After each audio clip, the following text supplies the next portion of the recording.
प्राणी सुखानि च संशक्तस्य अपि नष्टानि तव जन्मानि जन्मानि। जनक, राजभोग स्त्री पुत्र यह हे जनक, राजभोग स्त्री पुत्र यह सब तो प्रत्येक जन्म में नूतन नूतन प्राप्त किए हैं और नष्ट होते चले जाते हैं। कोई भी इसमें नित्य नहीं है। यह प्रकृति नियम सब जीवों के लिए है। अतः इनमें मोह करना बंधन का ही कारण है। संसार के प्रत्येक पदार्थ अनित्य है, दुख रूप है, इसलिए इसमें मोह करना यही बंधन का कारण है। अनंत जन्म बीत गए इनमें मोह करते करते, क्या मिला? इसलिए इनमें मोह वृत्ति मत करो, इनका मन से त्याग करके जो नित्य वस्तु अपना आत्मा स्वरूप है उसमें निश्चय करो। अष्टावक्र जी शिष्य जनक को संसार की असारता को समझा रहे हैं।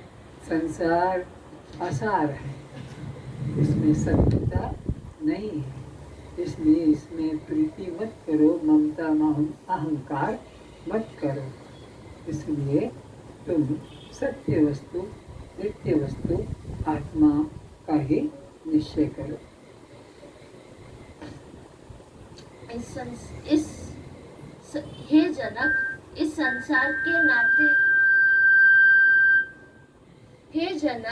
इस संसार के नाते रिश्ते, धन संपत्ति, जमीन, राज्य, धूप छांव का खेल आंख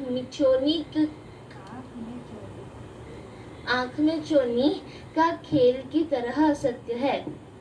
जिस जमीन राज्य पर अभी तू शासन कर रहा है, तेरे पहले कितने ही बलवान राजाओं और कमजोर शासकों को पराजित कर अपना राज्य विस्तार किया था।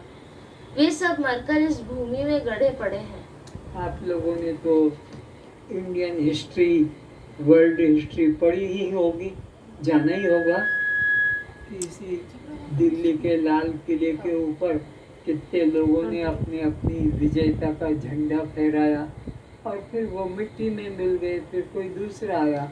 तो अनादिकाल से इसी प्रकार इस अनित्य संसार में आप अपना अहंकार दावा करते आ रहे हो और मरते चले जा रहे हो। फिर उसी जमीन पर संपत्ति, फिर कोई दूसरा आकर बैठ जाता। अभी जिस जमीन पर तुम हो, तुम्हारे नीचे 10 मुर्दे गड़े हुए पड़े हैं, 10 मुर्दे, 11वें मुर्दे अब तैयारी पर है आप लोग।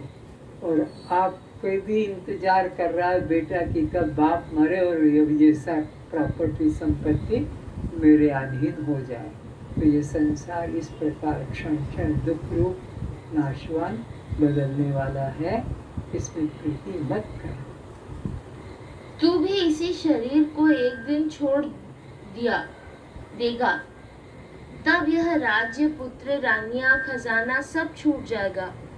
और यह भी नहीं कहा जा सकता कि तू आने वाले जन्म में पुनः राजा ही होगा या भिखारी, मनुष्य होगा या देव।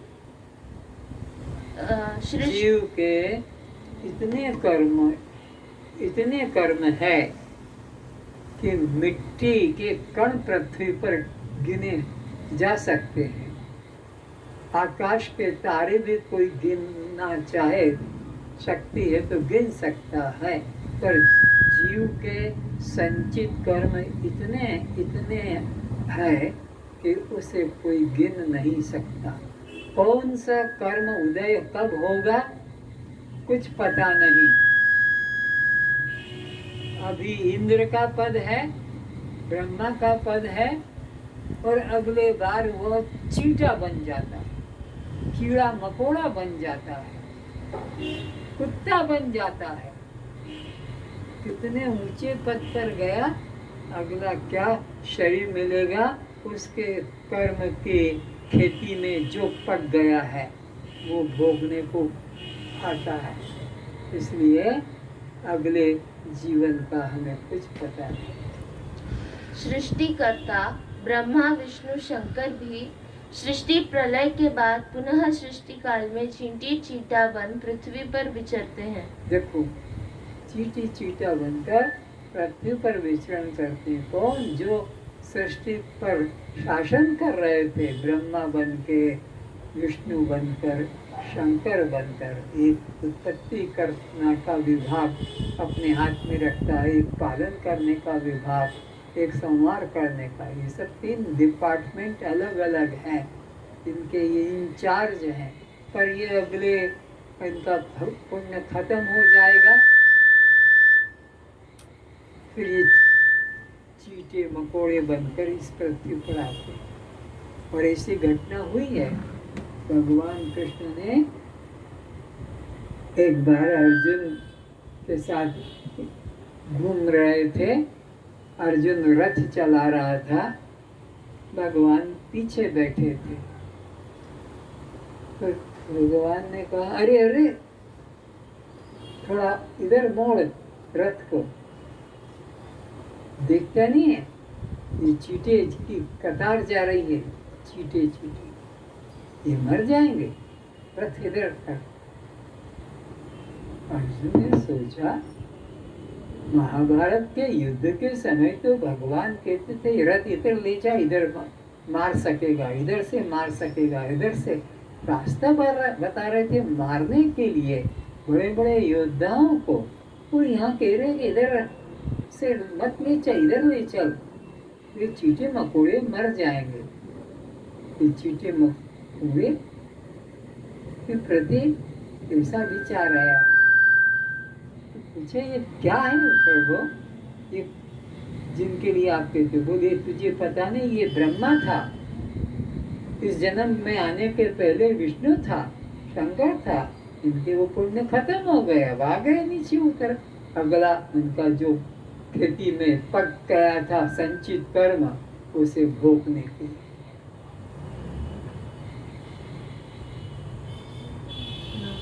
उपजहि जासु अंश ते नाना, उपजहि जासु अंश ते नाना, विधि हरि शंभु भगवान।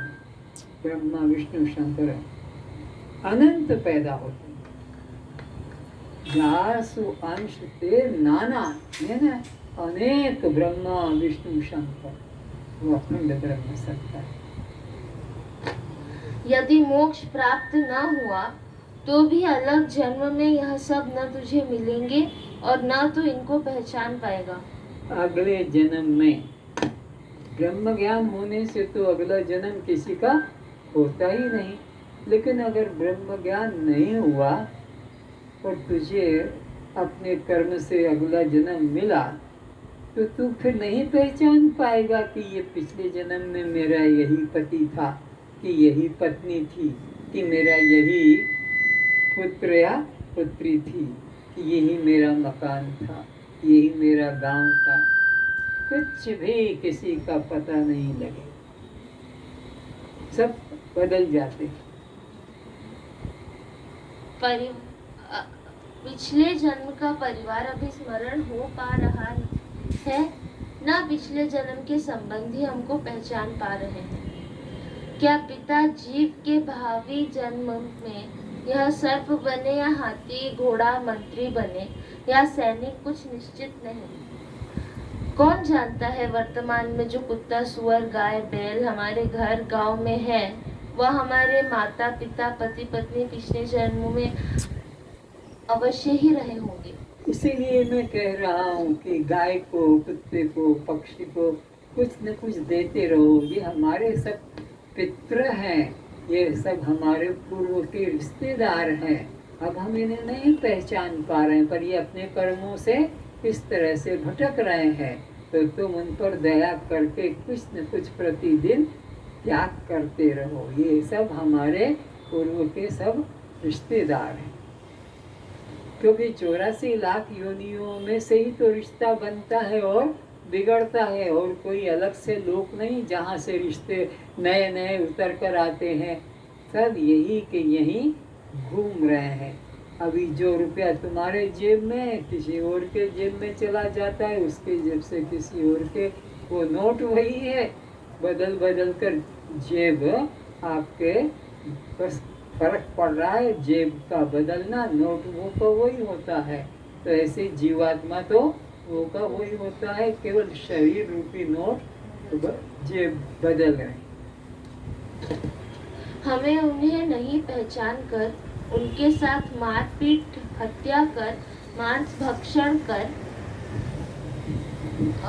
हम उन्हें नहीं पहचान कर उनके साथ मारपीट, हत्या, मांस भक्षण भी कर रहे हैं। तो ये किनके साथ? वही हमारे पिता माता, लड़का लड़के, पति पत्नी, इन्हीं को ही फिर मार पीट कर, इन्हीं को काट के, और हम मांस रूप में ग्रहण कर रहे हैं अपनी बेटी को, अपने पत्नी को, अपने पति को, अपने भाई को काट काट के।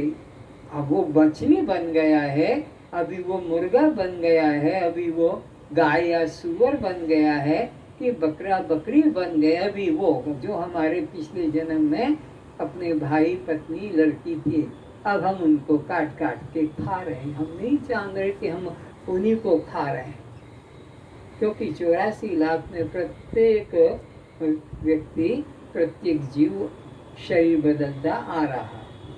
हे श्रोताओं, हे मुमुक्षुओं, अब तुम जाग गए हो, अतः मन को आसक्ति से रहित केवल आत्मचिंतन में ही तुम्हें मन लगाना चाहिए। नाखून को मत तोड़ो। तो अब तुम जाग गए हो, ये मनुष्य जीवन मिल गया है जागने के लिए, और कोई जीवन नहीं है जागने के लिए। उठ जाग मुसाफिर भोर भई, अब रैन कहाँ जो सोवत है। उठ जाग, कहाँ से उठो और कहाँ जागो? देह भाव से उठो, कर्ता भाव से उठो, भोक्ता भाव से उठो, अहंकार से ऊपर उठो और साक्षी में जीवो, दृष्टा में जीवो। ये जीवन इसीलिए मिला है।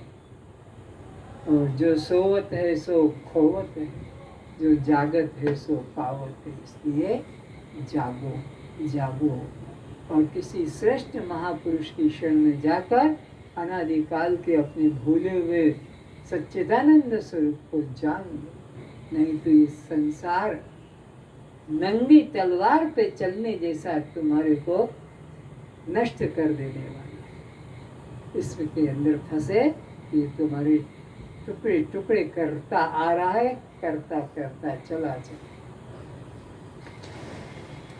अलमर्थेन कामेन सुकृतेन अपि कर्मणा एभ्यः संसार कांतारे न विश्रांतम अभूत मनः। हे जनक, धर्म, अर्थ तथा मोक्ष, इन तीनों कामों में कई जन्म व्यतीत किए, किंतु तू कल्याण को प्राप्त न हो सका। फिर से क्या क्या हमने किए और कल्याण क्यों नहीं हुआ? धर्म, अर्थ तथा मोक्ष, इन तीन चीजें, धर्म और अर्थ और मोक्ष, तीनों मार्ग पर चले, तीनों किए, लेकिन अभी तक हमारा वास्तविक कल्याण मोक्ष नहीं हुआ। कितने जन्म, मैंने कहा ना, अनंत जन्म बीत गए, कितने अवतार देखे, कितने महापुरुषों को देखा, कितने दान धर्म सत्कर्म किए, पर अभी तक कल्याण नहीं हुआ। आगे धर्म, अर्थ तथा मोक्ष, इन तीनों कामों में कई जन्म व्यतीत किए, किंतु तू कल्याण को प्राप्त न हो सका, बल्कि इनका अब तो त्याग करके देख। जीवन मुक्ति का कारण भी यही है कि मिथ्या से संबंध तोड़ो। तो ये करके तो देख लिया तूने, धर्म, अर्थ और मोक्ष की साधना, कल्याण नहीं हुआ। अब तू इनका त्याग करके देख, और फिर तुझे मुक्ति का अनुभव होता है या नहीं। इसलिए तू अब इनमें आसक्ति न कर, धर्म, अर्थ और मोक्ष में, बल्कि अब मन में इनके प्रति वैराग्य भाव, बंधन रूप जानकर वैराग्य भाव ला, और फिर जीवन मुक्ति का अनुभव कर। हे जनक, तू तो संस्कारी विवेकी है। धन आदि का त्याग करना भी उत्तम है, क्योंकि संसार रूपी वन में भ्रमण करते हुए पुरुष का मन धर्म अर्थ काम करके व्याकुल रहता है, कभी भी शांत नहीं होता है। यदि इन अनित्य वस्तु को प्राप्त करके शांति मिल जाती तो तू पहले ही शांत होकर बैठ जाता। ये सबको विचार करना चाहिए जनक।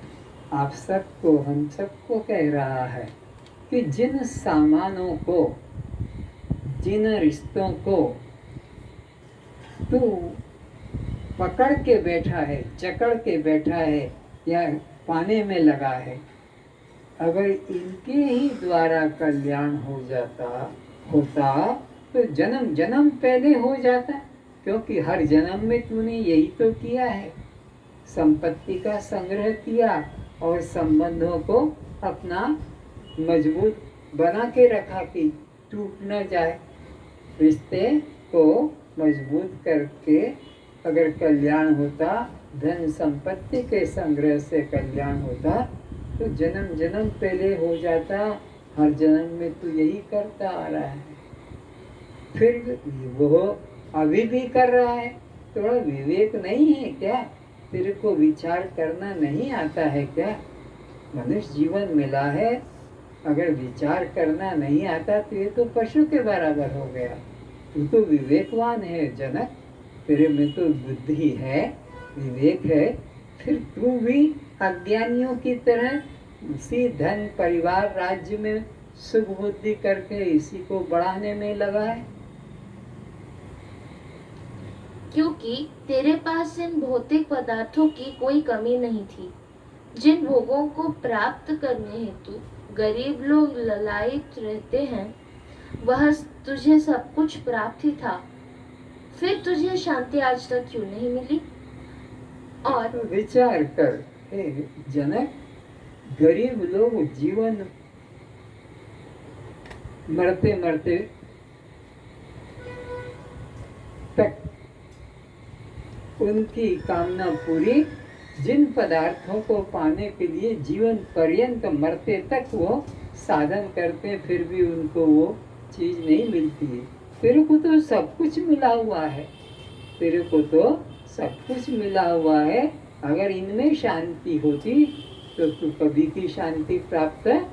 गरीबों को तो ये वस्तुएं मिलती ही नहीं है जीवन पर्यंत भी करके, और तेरे को तो सब मिला हुआ है, फिर क्यों नहीं शांति मिली? तो इन अनित्य पदार्थों में शांति नहीं है।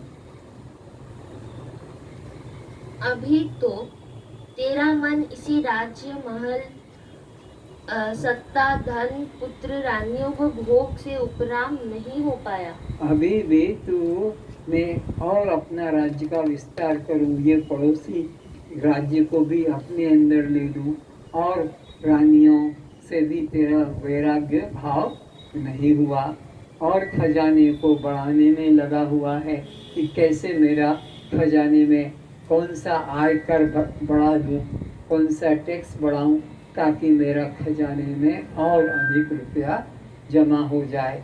तो अभी तेरा मन ना राज्य से उपराम हुआ है, ना रानियों से, और ना राज्य संपत्ति से। हे राजन, इसी आसक्ति के कारण तुझे बारंबार संसार चक्र में भ्रमण करना पड़ रहा है। तो केवल राजा की ही बात नहीं, प्रत्येक मनुष्य को जो आसक्ति है वो बंधन का ही कारण है, और उसी लिए उसको बार बार माँ के गर्भ में जाना पड़ता है, उल्टा लटकना पड़ता है, कितना कष्ट सहन करना पड़ता है। किस वजह से? केवल ये अनित्य पदार्थों में, रिश्तों में आसक्ति ममता करने से। तू आसक्ति के कारण दुख पाता है, अन्यथा दुख पाने का कोई कारण नहीं। तो जीव को दुख कौन देता है? आसक्ति। न बाप, न बेटा, न पति, न पत्नी, न पुत्र, न पुत्री, न धन, न संपत्ति, ये कोई भी दुख नहीं देते। इसकी आसक्ति से ही तो उनमें ममता करता है और दुख पाता। अपनी आसक्ति से ममता करता है और बदले में दुख पाता है। बल्कि इसको कोई दुख, दूसरा दुख देने वाला ये अपने आप ही मित्र बन जाता है और अपने आप ही ये शत्रु होता है। इसका कोई ना शत्रु है जीव का, ना कोई मित्र है। जब यह आसक्ति करता है इस अनित्य वैभव संसार में, परिवार में, तो ये उसकी वजह से दुख पाता है। और जब इन सब को दुख रूप जानकर वैराग्य धारण कर लेता है तो परमानंद में यह स्थित हो जाता है।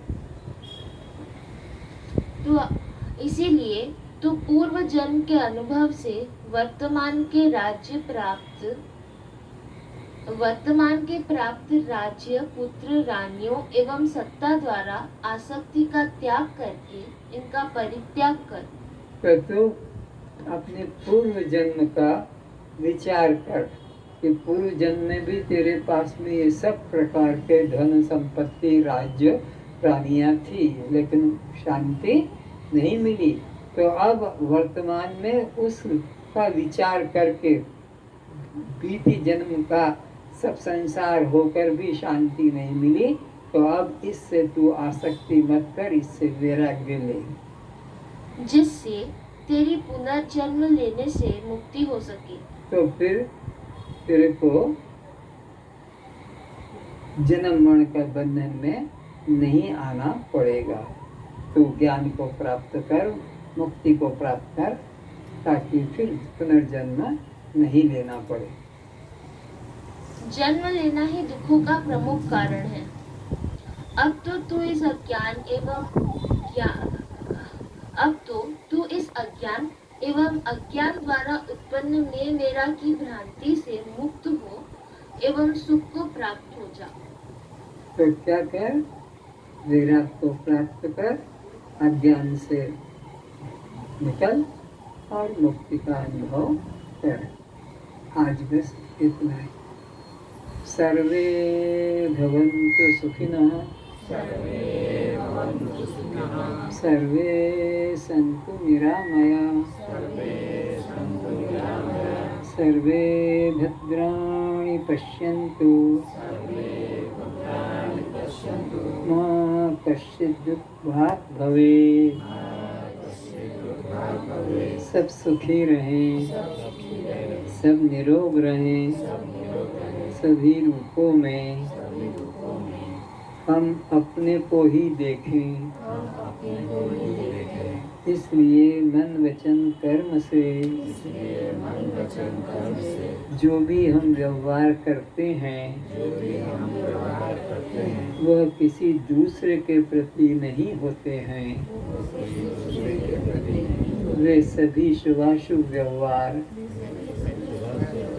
वे सभी अच्छे बुरे व्यवहार हमारे ही प्रति हम अपने को ही देते हैं। इसलिए मन वचन कर्म से अपने आप को कष्ट देने से बचाएं, निंदा करने से बचाएं, क्रोध करने से बचाएं, मोह ममता करने से बचाएं। सबका कल्याण हो, सबका कल्याण। ओम शांति शांति शांति।